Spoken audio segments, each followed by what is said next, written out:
बड़े होने के बाद ऐसा क्या हो जाता है कि एक दूसरे से बोलने को तैयार नहीं होते हो, एक दूसरे एक छत और एक चार दीवार के नीचे रह नहीं पाते हो। ऐसा क्यों होता है और कब होता है? कोई पुरुष मुझे बता दे तो मैं सोचूंगा कि मुझे अब प्रवचन की जरूरत नहीं है। ऐसा जीवन में कौन सा मोड़ आता है, कौन सी गली आ जाती है, कौन सा समय ऐसा आ जाता है जहां दो भाई आपस में साथ नहीं रह सकते हैं। गुरुदेव के चरणों में नमोस्तु। गुरुदेव, पहले एक ही राशन कार्ड में पूरे परिवार का नाम होता है। बड़ा होकर शादी हो जाती है, घर वाले उनका अलग अलग राशन कार्ड बना देते हैं। पीढ़ी दर पीढ़ी वही चलता है। पहले परिवार में माँ बाप बेटे वो प्रवचन मत कर, उसके बाद बच्चे वाइफ, उसके बच्चे, वो परिवार बन जाता है। नहीं, जो सही बात है वो तू बता नहीं रहा है। बैठ जा, कोई बताइए, दो भाई भाई अलग क्यों हो जाते हैं? ऐसा नहीं है कि उनका कहा सुनी नहीं होती थी पहले, ऐसा नहीं है कि एक दूसरे की बातें नहीं काटते थे, सब कुछ करते थे, फिर भी एक छत के नीचे रहते थे। ऐसा कौन सा मोड़ जिंदगी में आता है दो भाई अलग हो जाते हैं?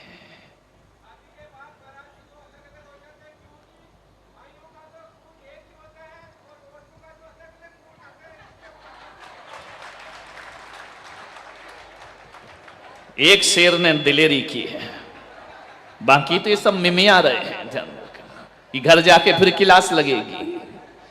एक तो जिंदा शेर खड़ा हुआ, ध्यान रखना।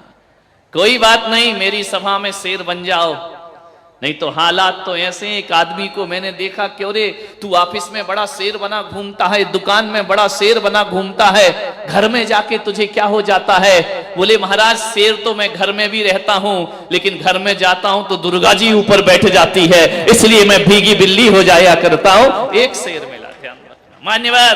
और आनंद तो इस बात का है कि जिसके लिए बोल रहा है वही तालियां बजा रही है। क्या बात, ध्यान रखना। दो खून एक रहते हैं, एक खून एक ही घर में पैदा होने वाले एक साथ रहा करते हैं। मान्यवर, ना जाने जिंदगी में ऐसा कौन सा खून आ जाता है जो एक खून को दो करने का प्रयास करता है। ध्यान रखिए, एक खून आ जाता है दूसरे घर का, ध्यान रखना, वो आके एक घर के खून को बांट दिया करते हैं। मुझे क्षमा करें, बात सच है, गलत नहीं है, छोटी है लेकिन सच है। ऐसा क्या जीवन में घट गया तुम्हारे? कल तक तो ये हाल था कि चार भाई एक थाली में भी खा लेते थे। अरे जिस बाप ने इस घर को चार बेटियों को पाल पोस करके विवाह करके विदा कर दिया, उस समय वह घर छोटा नहीं लगा। एक बहू क्या आती है, वो कहती है कि मकान छोटा है। ध्यान रखना, जहां चार चार बेटियां पल गई, जहां चार चार बेटे पल गए, उनके लिए मकान छोटा नहीं लगा। एक क्या शहजादी आ जाती है, उसे मकान छोटा लगता है। ध्यान रखिए मान्यवर, एक परिवार की चर्चा कर रहा हूं मैं, ध्यान रखना। एक खून ऐसा आ जाता है हमारे घर में जो हमारे खून को बांट देता है। भाई भाई के खून तो एक ही हुआ करते हैं, एक पराया खून आता है। एक बात का दुख तो तब होता है कि जिस खून को बड़े बाजे गाजे के साथ विवाह करके लाते हैं, एक बात याद रखना, वह खून जो शादी करके घर में आता है, मैं कहता हूं वो खून ऐसा पराया खून है, वो कभी इस घर को अपना घर नहीं समझ पाता है, कभी इन माँ बाप को अपना माँ बाप नहीं समझ पाता है, कभी देवर को भाई नहीं समझ पाती है, कभी ननंद को बहन नहीं समझ पाती है। वो हमेशा दूरियां बना करके रहा करती है। एक बात याद रखना, यदि इस घर को अपना घर मान लिया होता तो आज ये दशा घरों की होने वाली नहीं थी। एक बात स्मरण में रखना, यदि ये घर तुमने अपना घर माना होता तो कभी तुम अपने पति से ये नहीं कह रही होती, शाम को जब वो थका हारा लौट करके आता है, भोजन करता है, कमरे में जाता है, वहां पर शिकायतों की लिस्ट तैयार रहा करती है। तुम्हारी माँ ने मुझे ऐसा कहा, तुम्हारे पिताजी ने मुझे ऐसा कहा, तुम्हारे भाई ने मुझे ऐसा कहा। क्या करे वो बेचारा, वो लड़का न पत्नी का हो पाता है, न मां का हो पाता है, न परिवार का हो पाता है, न वो इधर कुछ बोल पाता है, न उधर कुछ बोल पाता है। पहले तो कहा जाता था कि बेटियां जाके ससुराल में दुखी होती हैं, वो 4 लोगों को दुख बता देती हैं। लेकिन ये कुंवारे छोरे जब शादीशुदा हो जाते हैं ना, माँ का पक्ष लेते हैं तो पत्नी आंख दिखाती है, और पत्नी का पक्ष लेते हैं तो माँ आंख दिखा। स्थिति बहुत गंभीर है, लेकिन नियंत्रण में है। जब तक पुलक सागर मौजूद हैं तब तक नियंत्रण में स्थितियां रहेंगी आपके घरों की। बहुत परेशान हो जाता है वो, जब वो बेटा समझाता है कि मां बूढ़ी है, बुजुर्ग है, कोई बात नहीं, कह दिया तो कह दिया, क्या होता इसमें, क्या बुरा मानना। सुनो, मां तुम्हारी है, तुम सुनो, हम सुनने वाले नहीं। अत श्री महाभारत प्रस्तुत करता गोदरेज, ध्यान रखिए। वहीं से महाभारत शुरू हो जाया करती है। तीनों भाई मेरे पास आए, आकर के उन्होंने कहा महाराज हमें एक कर दीजिए। मैंने कहा तुम तो एक हो। बोले हम दिल से तो एक हैं, लेकिन हम एक साथ रह नहीं सकते हैं। मैंने कहा वजह क्या है?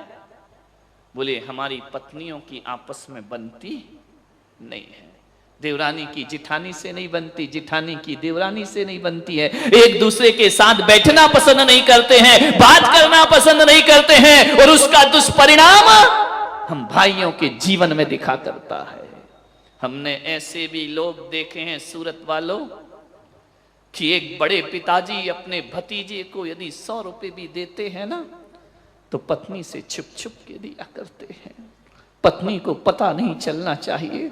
एक भतीजा जब अपने ताऊ के पास जाता है, यदि उसे कुछ लेना है ना, तो छुप करके, मैंने ऐसे भी घर देखे हैं कि 30 त्योहार पर भी बहू बेटियां जब आती हैं, सावन मनाने जब बेटी आती है ना, तो एक माता पिता छुप छुप कर बच्चों से अपनी बेटियों को उपहार दिया करते हैं, उन्हें मिठाई दिया करते हैं, उन्हें साड़ी दिया करते हैं। बड़ा भाई कहता है देख तेरी भाभी को पता ना चल जाए, चुपचाप इसे रख ले बहन। ऐसे भी माहौल बन गए हमारे घरों में कि हमें छुप छुप कर व्यवहार निभाना पड़ते हैं, छुप छुप कर मिलना पड़ता है। उन तीनों भाइयों ने कहा कि आज हम आपके चरणों में आए हैं महाराज, हम छिप छिप कर तीनों आए हैं। हमारी पत्नियां नहीं चाहती हैं कि हम एक साथ बैठें, हमारी पत्नियां नहीं चाहती हैं कि हम भाइयों में प्रेम होना चाहिए। पहले तो वो समय था कि बड़ा भाई कुछ बोल दे तो छोटा भाई चुप हो जाता था, और आज महाराज जब मैं चुप होता हूं ना, तो मेरी पत्नी मुझसे कहती है कि अब नहीं बोलोगे बुद्धू राम तो कब बोलोगे, जिंदगी ऐसे ही गुजार दोगे, अपने बारे में कुछ नहीं सोचना है, सब भाइयों का करते रहोगे। इतने उलाहने मिलते हैं। बहुओं से मेरा निवेदन है, एक निवेदन स्वीकार करो, एक बात बताना ईमानदारी से, जब जब सावन आता है ना, किसकी याद आती है? एक बात ईमानदारी से, भाई की आ रहा है ना सावन, भाई की याद आती है ना, भाई से मिलने का मन करता है ना, कि जाकर के उसे राखी बांधू रक्षाबंधन पर। हर साल 6 महीने में, 4 महीने, 6 महीने में मन करता है कि भाई से बात कर लूं। 4-6 महीने तो बहुत, अब तो मोबाइल है ना, तो रोज ही रोज बात होती है, सुबह शाम बात हो जाया करती। भैया से बात कर लूं, भाभी से बात कर लूं, कितना मन करता है अपने भाई से मिलने का। देवियों जरा इतना बता दो, जब दूर पीहर में तुम्हारा भाई रहता है, हर त्योहार में मिलने का मन करता है, भाई से बात करने का मन करता है, उसे उपहार देने का मन करता है, तो एक बात इतनी तो बता दो, इनका भी तो भाई है, कोई दुश्मन नहीं है, इनका भी तो मन करता होगा अपने भाई से मिलने का, इनका भी तो दिल करता होगा अपने भाई से मिलने का। अरे जैसे तुम्हारा भाई है वैसे इनका भी भाई हुआ करता है। नफरत के बीज मत बोइए। किसी घर को स्वर्ग बनाना है, मंदिर बनाना है, एक बात रखना, जो घरों का बंटवारा करती है वो बहू होती है, और जो घरों को एक करती है वो बहू रानी हुआ करती है। उसे गृह लक्ष्मी कह करके बुलाया जाता। ये इल्जाम तुम्हारे सिर पर आ रहा है।